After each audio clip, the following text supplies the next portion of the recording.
Hola, muy buenas noches de domingo 11 de abril. Gracias por estar nuevamente con nosotros, su servidora, la doctora Gabriela Nucamendi Cervantes, directora de Vigilancia Epidemiológica de Enfermedades No Transmisibles. Nuevamente les da la más cordial bienvenida a nombre del doctor Hugo López-Gatell, subsecretario de Prevención y Promoción de la Salud, el doctor José Luis Salomía Segarra, director general de Epidemiología. Pues bien, como diariamente se presenta, el día de hoy justo estamos en proceso de poder darles la actualización del informe técnico ante la COVID-19 en nuestro país.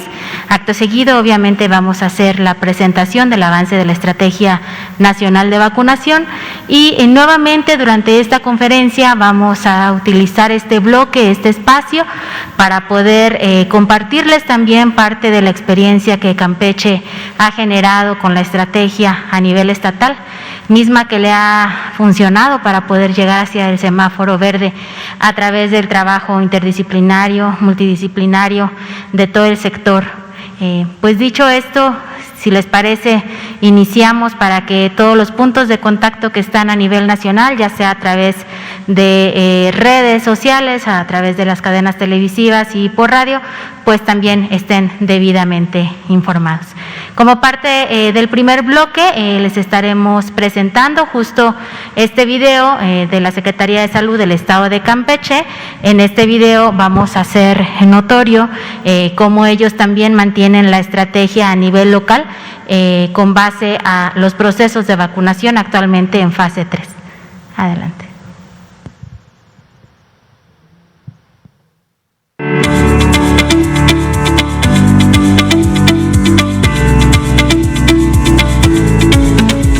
En la tercera región naval nosotros tenemos un proceso o una forma de vacunación que la llamamos módulos estáticos.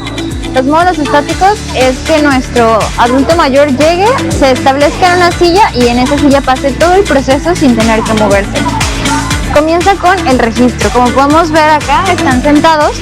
Ahí llega el personal de la Secretaría de Bienestar a registrarlos y hacerles su papelito para la segunda dosis. Después llega el personal de enfermeros a tomarles su triage, que es una prueba rápida para ver signos vitales, la temperatura, para hacer una pequeña historia clínica y saber que no tenga ninguna contraindicación para colocarle la vacuna. Y después llega nuestro personal de vacunadoras a aplicarle su dosis a esa misma silla. Se esperan 30 minutos en esa misma silla y con un médico que los está vigilando, se le dan las indicaciones y posterior a eso se retiran. Punto de esto es que nuestro personal de adulto mayor no se mueva o no ande deambulando para evitar accidentes, para evitar que se caigan, para evitar que se puedan lastimar. Bueno, aquí he visto que hay mucha organización. Están bien organizados, son por bloques. Termina un bloque y empieza otro y así es más rápido. Mi hijo me inscribió, me dieron mi folio, traje mi folio aquí junto con el de mi esposa y ya me vacunaron. Ya al menos estoy un poquito más tranquilo porque pues ya con la segunda dosis y espero que la gente que se resiste a vacunar, que venga para que tenga seguridad y tranquilidad. Que el virus todavía está en nuestro medio. Y no porque tengamos la vacuna ya vamos a hacer otras cosas que no debe ser. Siempre hay que seguir cuidándonos.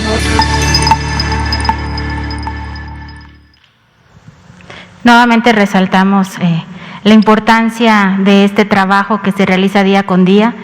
Consideramos muy importante en la Secretaría de Salud tomar en cuenta estas historias de éxito.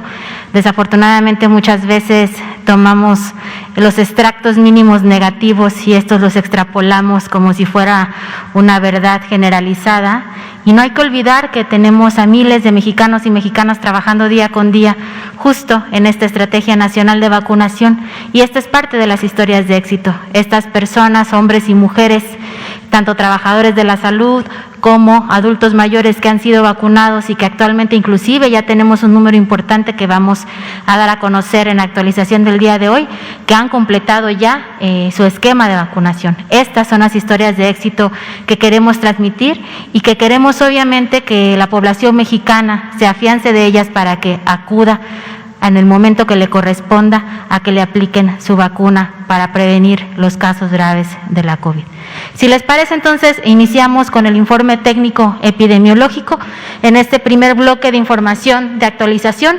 No porque sea fin de semana, pues obviamente presentamos los mismos datos que ayer, dado que nuestro equipo se mantiene trabajando 24 horas al día, los 7 días de la semana. Entonces, diariamente tenemos información actualizada que presentar, porque diariamente la Red Nacional de Epidemiólogos de Laboratorios Estatales de Salud Pública, la Red Nacional de Unidades Médicas de primero, segundo y tercer nivel que están atendiendo a pacientes con sospecha o confirmados a COVID, pues obviamente mantiene estas acciones de forma permanente, no descansan. Y es por ello que tenemos la oportunidad, gracias a todo este gran equipo nacional de trabajo, de llevarles a ustedes hasta sus casas y a quienes están presentes ahora en Palacio Nacional, pues esta información que es altamente relevante para el pueblo mexicano.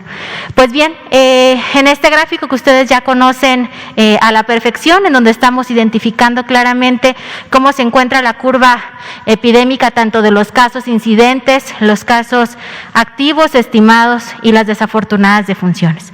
Podemos seguir observando, como les comentaba también el día de ayer, que mantenemos este índice a la baja.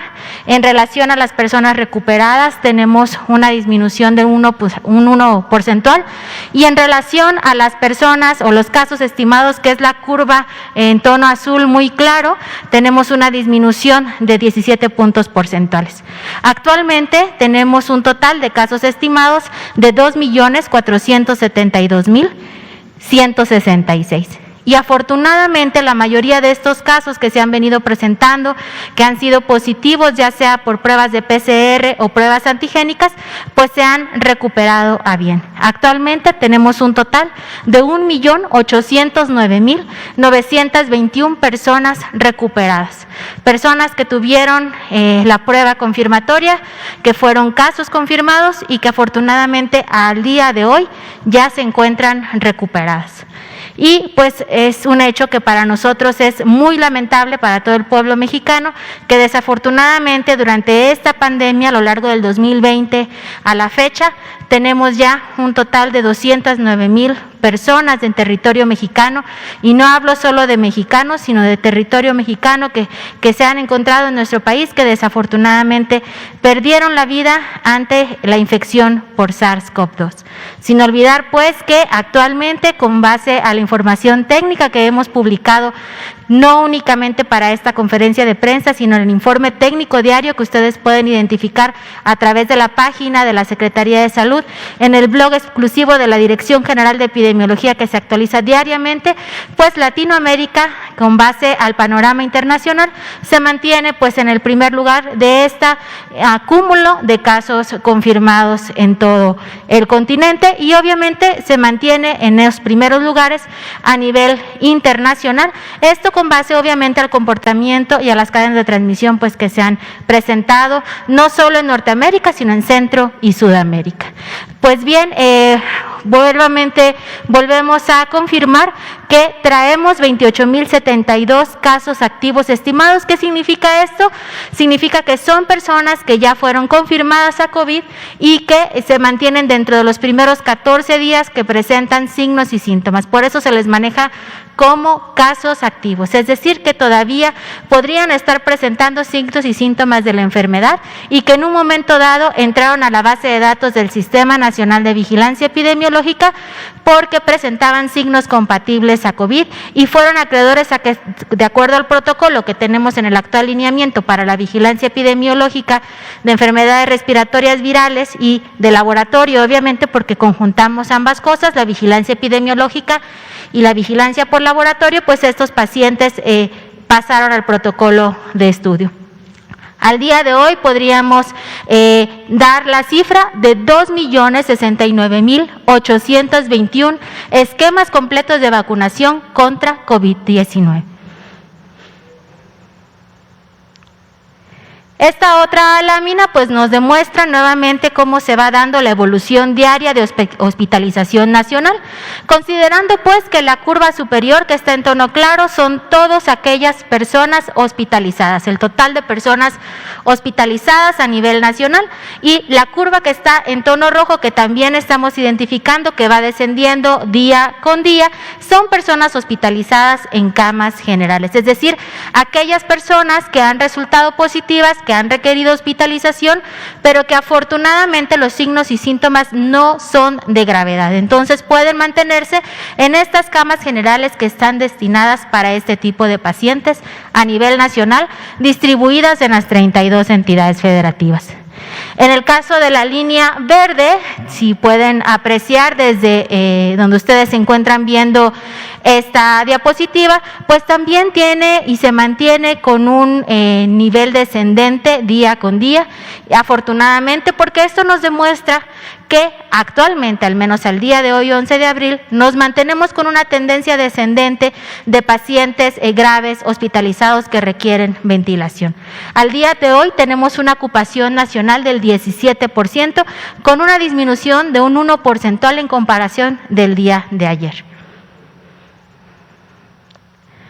Cuando ya focalizamos la información en relación a la disponibilidad que tenemos de camas para hospitalización general, y esta distribución la identificamos claramente dentro de la República Mexicana, afortunadamente al día de hoy, domingo 11 de abril, podemos observar pues que tan solo una entidad federativa se encuentra en el rango de ocupación entre el 30 y el 49%. Esto es el Estado de Puebla. El resto de las entidades federativas, como ustedes pueden identificar en este tono claro, yo le diría un tono beige o un tono café muy claro, se encuentran dentro del rango de ocupación en menos del 30%. Entonces es muy importante que de aquí en adelante nos mantengamos durante toda la semana en observancia si este mapa se mantiene con esta coloración o si hay un cambio. Recordemos pues que seguimos esperando que con base a 7 días previos que tuvimos este fin de semana largo, podríamos empezar a presentar un incremento en la cadena de transmisión, un incremento de casos por SARS-CoV-2.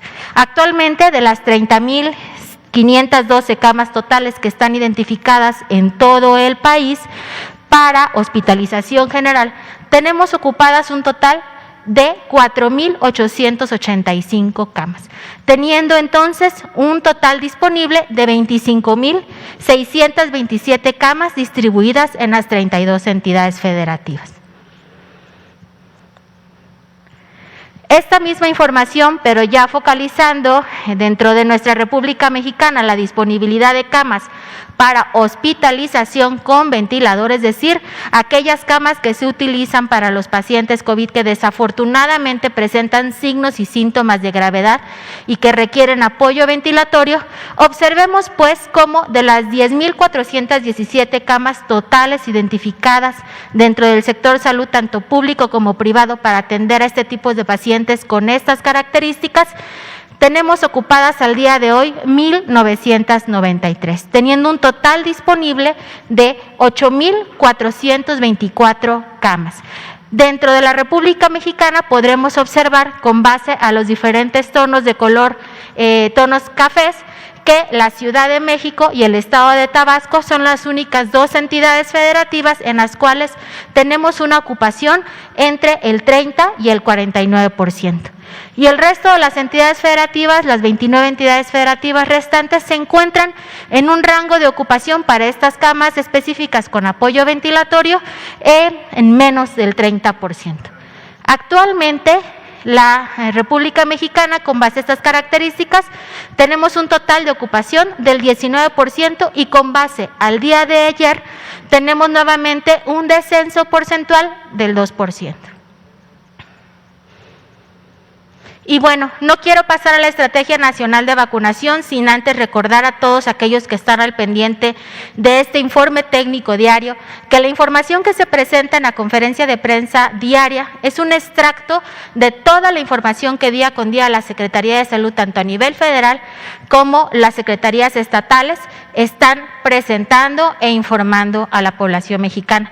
Y digo esto porque aquellos que tengan interés de conocer la información que la Dirección General de Epidemiología está dando a conocer, tenemos el informe técnico diario que es publicado, donde ustedes podrán identificar cómo están distribuidos los casos con base a la tasa de incidencia acumulada, la tasa de incidencia con base a los casos estimados y sobre todo la distribución de los casos con base a las 32 entidades federativas, tanto por sexo, por grupos etarios, ¿no? Y por el estado de gravedad. Entonces se les invita pues a que estén informados. Entre más informados estemos, pues tenemos más herramientas también nosotros como mexicanos para pues tomar nuestras propias decisiones, ¿no? Pues bien, dentro de la Estrategia Nacional de Vacunación, afortunadamente hemos venido avanzando, pues podríamos decir sí con el pie derecho. Siempre en un inicio la estrategia o cualquier estrategia a nivel nacional, pues va con pasos cortos y en las últimas semanas hemos tenido la oportunidad de avanzar con pasos un poco más agigantados. Y lo digo de esta forma porque se han incrementado los números de dosis que han arribado a territorio mexicano y con ello pues se ha podido cubrir aún más población que ya se tenía estimada para protegerla para la vacunación ante SARS-CoV-2.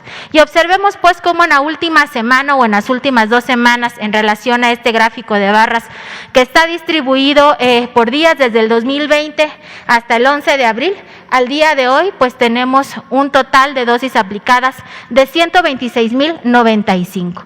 Es importante pues identificar que tenemos días en la semana en donde incrementamos el número de dosis aplicadas y luego hay un aparente o un notorio descenso, pero esto se debe obviamente que en los primeros días cuando se empiezan la vacunación en determinadas zonas o el territorio mexicano, pues hay mayor afluencia de la población, ¿no? Y por ejemplo en fin de semana pues se mantienen estas actividades, pero el grueso de población que acude a vacunación no es la misma que se mantiene durante o entre semana.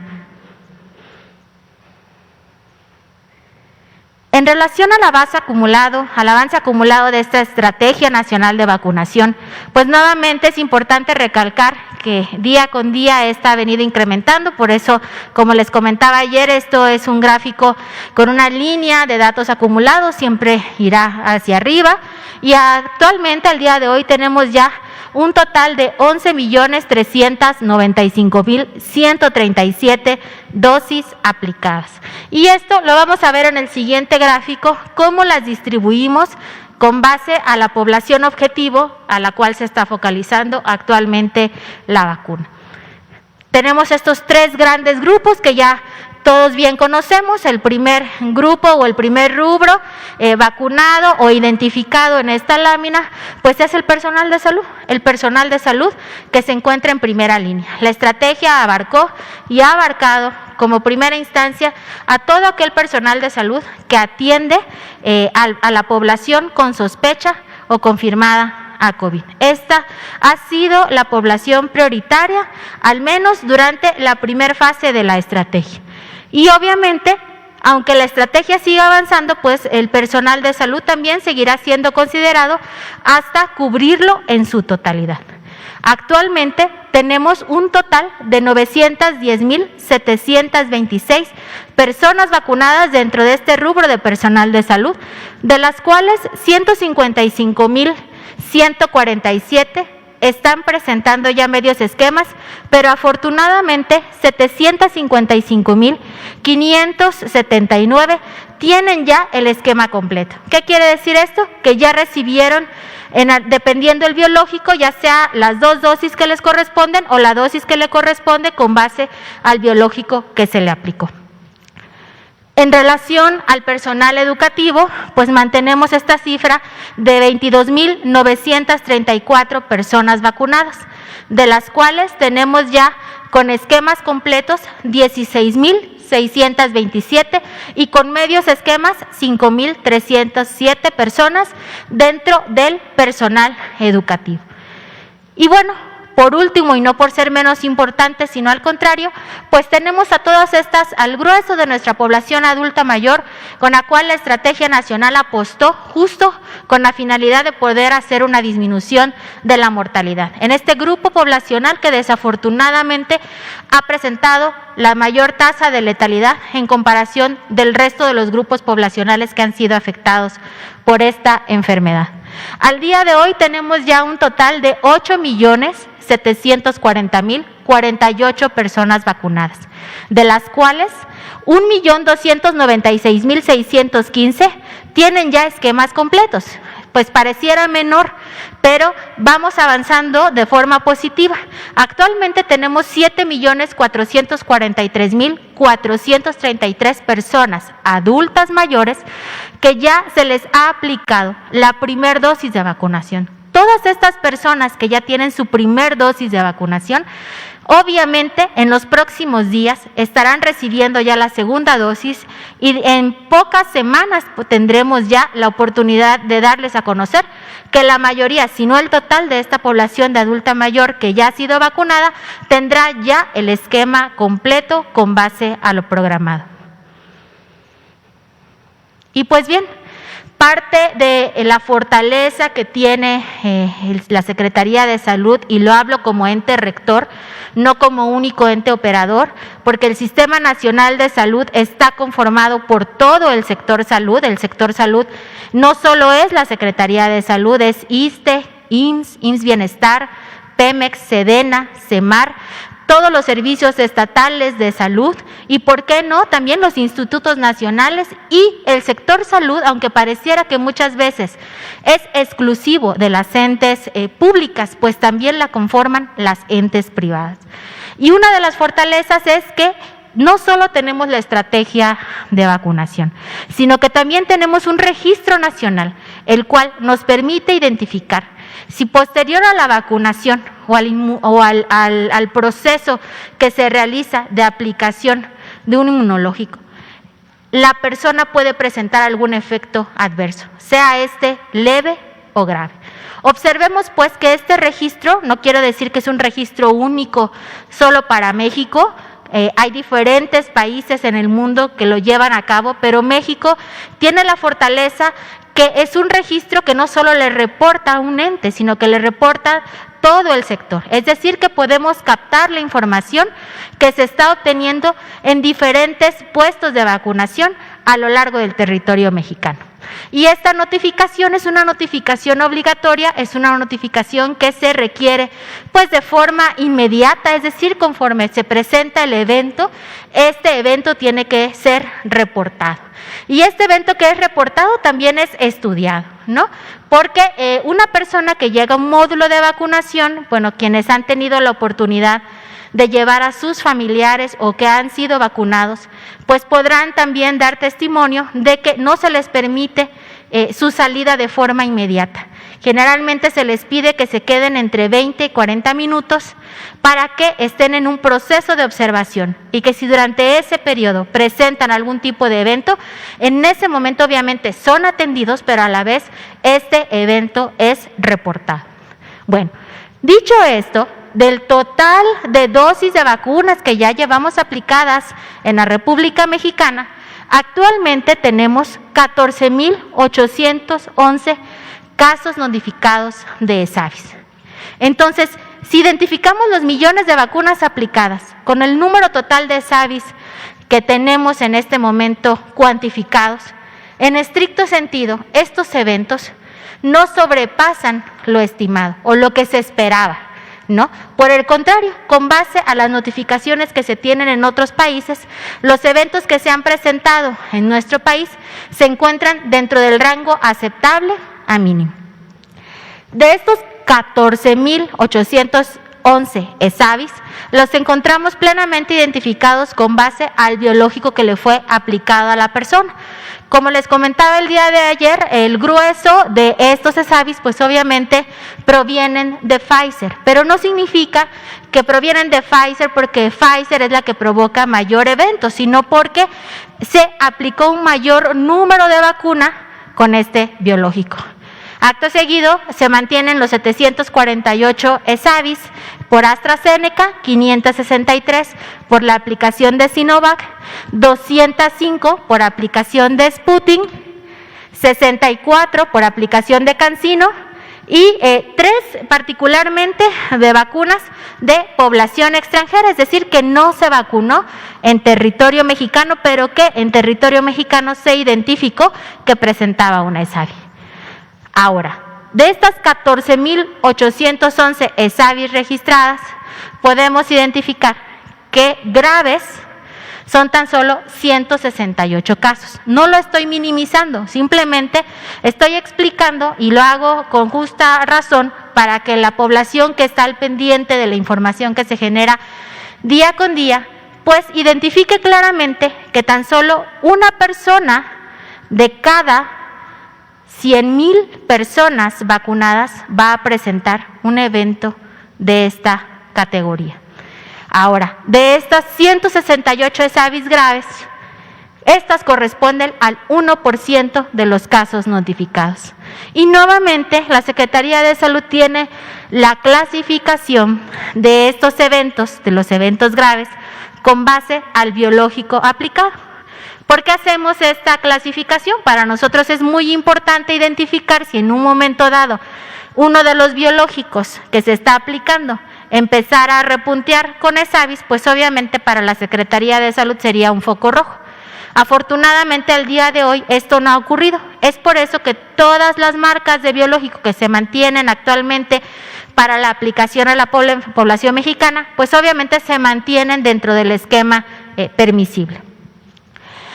En relación a los casos a los ESAVIs graves, identificamos que la mayoría son en mujeres, 95 mujeres y 73 hombres. Y algunos se preguntarán, bueno, ¿esto se debe a que las mujeres tienen mayor riesgo a presentar un ESAVI que un hombre? La respuesta es no. Lo que ha ocurrido es que tenemos mayor proporción de mujeres vacunadas. Recordaremos pues que al inicio de la estrategia, pues el personal de salud, dentro del personal de salud, el 70% de este personal pues es del sexo femenino. Por lo tanto, el mayor número de ESAVIs reportadas pues se dieron en este sexo. Actualmente tenemos aún hospitalizadas a 53 personas con ESAVIs graves que están distribuidas en diferentes entidades federativas. Resalto a Hidalgo con 10, a Jalisco con 7, Ciudad de México con 6, Guanajuato con 5 y Nuevo León con 4. ¿Por qué les resalté? Porque pues son las que tienen un mayor número de personas actualmente hospitalizadas con base a los ESAVIs graves que se han venido reportando. Y obviamente algo que pues para muchos estadistas es importante es poder identificar que en relación a las dosis aplicadas, es decir, ESAVI relación dosis aplicadas, tan solo el 0.1% han presentado una ESAVI, en este caso una ESAVI leve. Es decir, ni siquiera una de cada 100, sino una de cada 1000 presentan una ESAVI leve. ¿Qué es una ESAVI leve? Puede ser dolor del cuerpo, dolor de cabeza, ¿no? Para no hablar en términos médicos, elevación de la temperatura. Estos son los ESAVI leves y son los que más frecuentemente se han venido reportando y que afortunadamente no afectan a la población. Es decir, el beneficio de la aplicación de la vacuna para la prevención de casos graves por SARS-CoV-2 es muchísimo mayor en comparación de este registro que tenemos. Pero lo seguimos manteniendo porque para nosotros es muy importante para que en un momento dado que algo de este esquema cambiara, pues tomáramos decisiones oportunas y con base a la evidencia. Y bueno, nuevamente este gráfico, este esquema no cambia, es el mismo que les presentamos el día de ayer. Ha sido pues de una necesidad sentida de la población saber qué vacuna está arribando a nuestro país, con cuántas dosis contamos, pues de qué marcas son. Y pues nuevamente reiteramos lo que hemos dicho en días pasados, se tienen actualmente 16.413.350 dosis recibidas, mismas que están distribuidas en 5 biológicos, con un número mayormente o preponderante de la vacuna Pfizer, con arriba de 6.483.000 750. Acto seguido, continuamos con AstraZeneca. Les repito, son los números que presentamos el día de ayer. La siguiente distribución está dada por Sinovac con 4 millones de dosis, Sputnik V con 900,000 y CanSino con 1.440.300. Recordemos que este es el acumulado desde el 23 de diciembre a la fecha. Y bueno, nuevamente esta tabla que se seguirá presentando, que es parte de la información que COFEPRIS pues actualiza de forma rutinaria, pues identificamos que actualmente en esta semana se han recibido 1.302.600 dosis de Pfizer y 434.830 dosis de CanSino.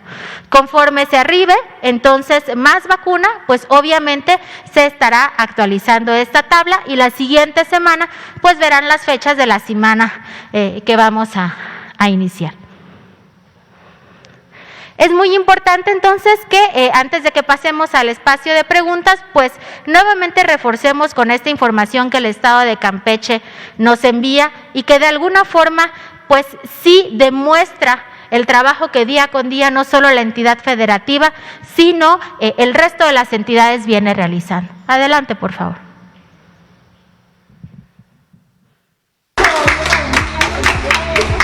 Gracias a Dios y gracias a todos, a los enfermeros, doctores, camilleros, a todos. Soy una mujer agradecida.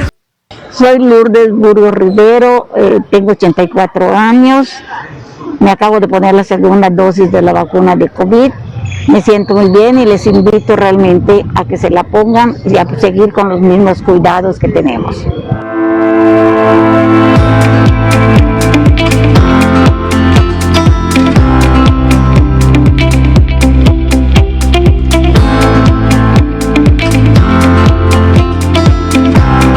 Pues que en realidad ya estamos, digamos, protegidos, pero no salir a buscar y hacer nuestra vida, digamos, de paseos ni de nada, sino hacer la vida normal y tratar de cuidarnos siempre y tener un poco también de estar en casa realmente con la familia.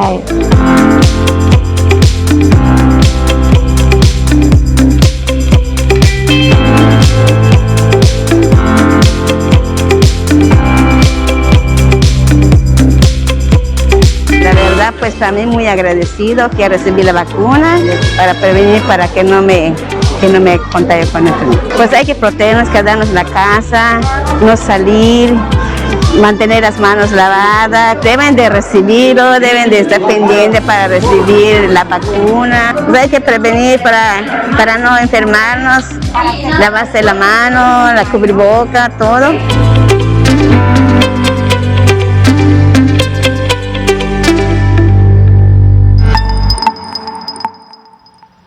Y pues sí, nuevamente reitero las historias de éxito.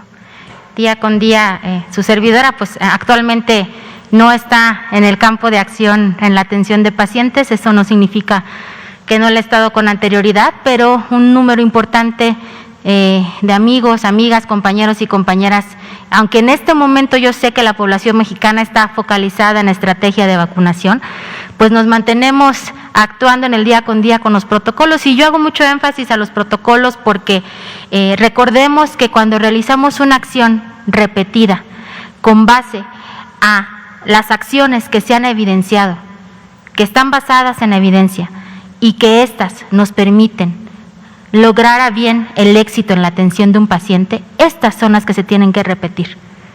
Entonces, justo estos protocolos que tanto se han venido trabajando en el país con grupos multidisciplinarios, y lo voy a decir así porque formo parte de este grupo, que con la transparencia se han procurado mantener en línea y distribuir a todos los grupos del sector que están atendiendo a nuestra población, con la finalidad de que nos apeguemos a estos protocolos y por qué no también para que los analicen y para que los reforcemos y para que los actualicemos día con día. Cuando trabajamos de esta forma, cuando trabajamos en equipo, cuando trabajamos de forma articulada, cuando trabajamos con base a los lineamientos que se tienen generados con evidencia, tenemos mayor número de historias de éxito como estas. La Estrategia Nacional de Vacunación no es un evento aislado en este país. Y hago mención porque México ha sido un ícono a nivel internacional por su Sistema Nacional de Salud, pero sobre todo por la Estrategia Nacional de Vacunación, ¿no?, que logró durante décadas y décadas disminuir estas enfermedades e inclusive prácticamente algunas eliminar o erradicar, que causaban la muerte de población mexicana. Entonces, todo este acúmulo de experiencia que se tiene con nuestros trabajadores de la salud, que no es mínimo, pues es lo que actualmente se ve reflejado. Les decía al principio de esta conferencia, toda estrategia va empezando paso a pasito. Y conforme avanza, los pasos se van haciendo más grandes, porque la experiencia, dicen, hace al maestro. Entonces, la experiencia que ya traíamos acumulada en la Estrategia Nacional de Vacunación para todas las vacunas que ya de por sí aplicamos en territorio mexicano, viene a dar fruto ahora con esta Estrategia Nacional para la Prevención de COVID-19. Y no dejamos de lado todos estos protocolos que mantenemos en las unidades médicas hospitalarias, no solo en los institutos nacionales, en todas las unidades médicas del país, y que gracias a ello nuestros trabajadores y trabajadoras de la salud, sean médicos, enfermeras, camilleros, trabajadoras sociales, inclusive desde el personal administrativo que se encuentra en la atención de urgencias, debe de seguir. Es por ello que al día de hoy creo que ya el Sistema Nacional de Salud también se encuentra reforzado y que inclusive ahora ya podemos alzar la cabeza y decir que estos protocolos se han mejorado con la propia retroalimentación de estos equipos, con la investigación incluso que se ha venido realizando en estas instituciones que realizan alta investigación.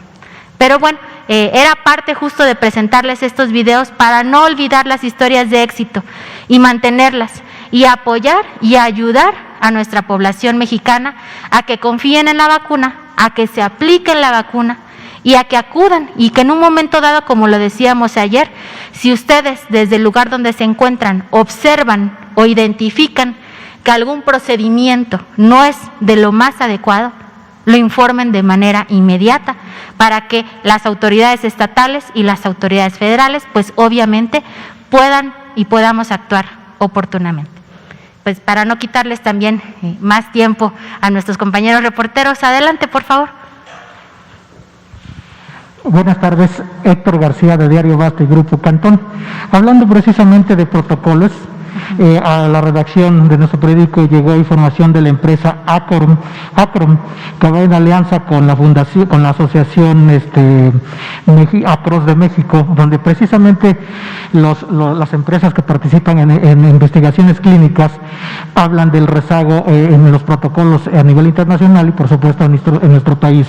Entonces ellos quieren saber cuántos protocolos de investigación clínica se han realizado en nuestra nación con las 5 o 6 vacunas aprobadas para uso de emergencia en nuestro país, y cuáles son las ciudades donde se han realizado más estudios clínicos para la vacuna contra el COVID y qué beneficios tiene la población de esa ciudad al participar en estos ensayos. También preguntan dónde se puede ver en México los resultados publicados de los estudios clínicos realizados en nuestro territorio y cómo puede uno saber si hay un estudio clínico de alguna vacuna contra COVID y si quiere participar en él. Qué bueno que realizó esta pregunta. Bueno, y es importante aclarar que existen, vamos a hablar de protocolos a protocolos, ¿no? Lo que usted hizo referencia son protocolos de investigación. Y, cuidado, y lo que su servidora mencionaba son los protocolos estandarizados para la atención de pacientes o para acciones de prevención o para la vigilancia epidemiológica y de laboratorio, es decir, para el actuar. Estos que usted menciona son protocolos de investigación que le podría decir que actualmente a través de la Coordinación Nacional de Institutos Nacionales se lleva la batuta de los protocolos que actualmente se encuentran activos a nivel nacional. En este momento sí le voy a quedar a deber la cifra. Sin embargo, si le parece, en el transcurso de la semana les informamos cuáles protocolos, o más bien cuántos protocolos se encuentran activos en este momento. Recordemos que estos protocolos de investigación no son inmediatos, es decir, no son protocolos que inician hoy y en 2 semanas terminaron. Entonces, sí es muy importante que se haga la identificación de cuántos se mantuvieron activos y cuántos en este momento todavía se encuentran en proceso, ¿no? Y si alguno en algún momento dado ya cuenta con resultados. Entonces, en este caso es muy importante también recordar que en el caso de las farmacéuticas, de las propias farmacéuticas, ellos llevan protocolos activos y estos protocolos ellos mismos están obligados a publicarlos dentro de sus páginas oficiales. Yo los invito y también vamos a hacer la búsqueda a través de la Secretaría de Salud Federal, porque esto se viene realizando día con día, de cuántos protocolos también ya se encuentran publicados por parte de las farmacéuticas. Sin embargo, esta información tiene que ser publicada por la propia farmacéutica y esto es parte de la obligatoriedad, dado que tienen que ser también sus resultados transparentes, ¿no?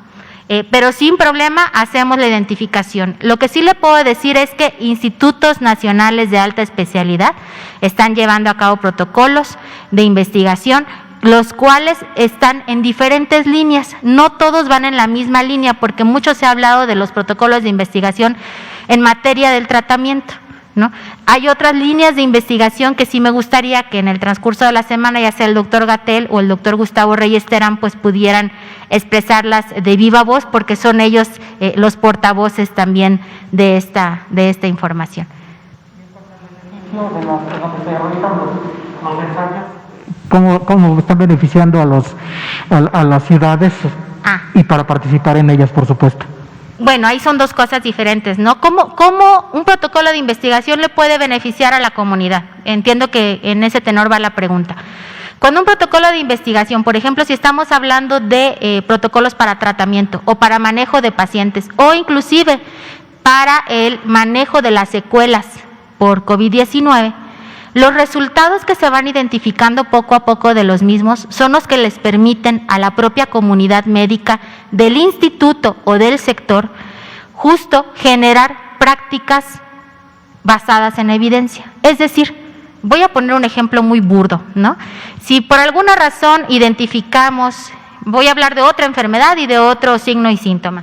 Si por alguna razón identificamos que la tos ocasionada por X virus, yo le doy este medicamento, pero después de dársela a determinado número de pacientes con determinados estándares, ¿no?, o de manejo, identificamos que este medicamento no es el que mayor beneficio le da, sino que es este otro, entonces yo estoy obligado a dar a conocer esta información para que el resto de la comunidad médica, no solo de mi unidad médica, sino que realizan la práctica de atención de este padecimiento, yo puse un ejemplo burdo de un signo, ¿no?, de la tos, tomen en cuenta justo este resultado para que tomen la decisión, ya sea de mantener este medicamento o hacer el cambio.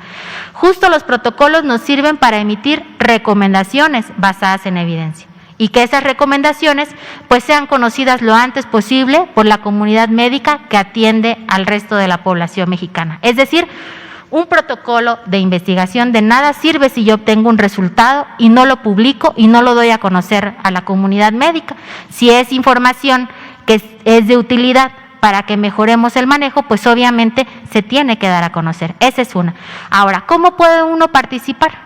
Hay diferentes formas de participar, porque lo voy a decir así, hay protocolos que fueron muy evidentemente focalizados en pacientes graves. Y me imagino que muchos de los que nos están escuchando en este momento y que tuvieron pacientes hospitalizados en diferentes unidades médicas, sin decir nombre, inclusive al momento del ingreso de su paciente, les hacía el médico tratante el comentario: estamos en esta institución realizando un protocolo taca-taca con este tratamiento, con este manejo. Es un protocolo, estas son las bases, esto es lo que tenemos al día de hoy, e inclusive se les da a conocer si han tenido resultados favorables con ese manejo o con ese proyecto de investigación.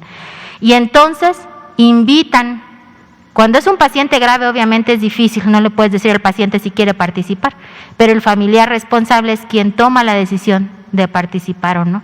Entonces, muchos mexicanos y mexicanas ya han participado en estos proyectos de investigación, pero justo las unidades médicas que los llevan a cabo son quienes se los dan a conocer y quienes los invitan, ¿no?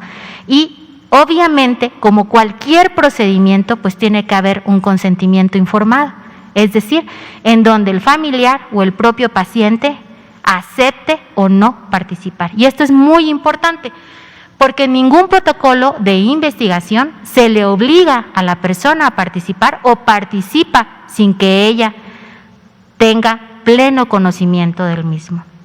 Entonces, hay otros protocolos, por ejemplo, para pacientes que se encuentran con secuelas de COVID y que acuden también a las unidades médicas, ¿no?, a realizar la atención, en donde también son invitados. Esto no es por el tipo de enfermedad y por el grueso de población que ha sido afectada, no es como hacer una convocatoria, ¿no?, en internet. Invitábamos a todos los mexicanos a participar. ¿Por qué? ¿Por qué no es así?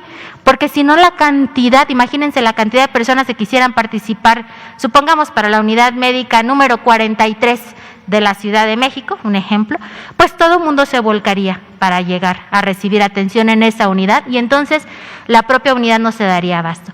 Justo estos proyectos de investigación pues tienen que ser con determinados estándares de calidad, dependiendo de los objetivos, y un protocolo de investigación no puede llevarse a la práctica, y esto es muy importante, no puede llevarse a la práctica sin una debida revisión de lo que se pretende hacer, tanto por comités de investigación como por comités de ética y comités de bioseguridad que ya han sido previamente validados. Es decir, antes de que uno de estos proyectos se ponga en marcha, sobre todo con personas, ¿no?, sea inclusive solo proyectos observacionales en donde tú únicamente identificas lo que ocurre en la población, tiene que pasar forzosamente por estos comités. No puede aventuradamente aplicarse sin haber sido aprobado, o más bien analizado y posteriormente aprobado, si es que se da el caso, por estos 3 comités que le comenté.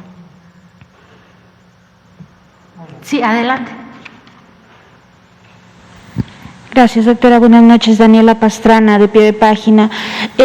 Siguen muchas dudas con el tema de la vacuna AstraZeneca porque pues la información fluye, ¿no? Y nos han preguntado si está en su estrategia aplicar la vacuna en menores de 30, por este asunto de que las complicaciones mayores han sido en poblaciones más jóvenes, en adultos más jóvenes.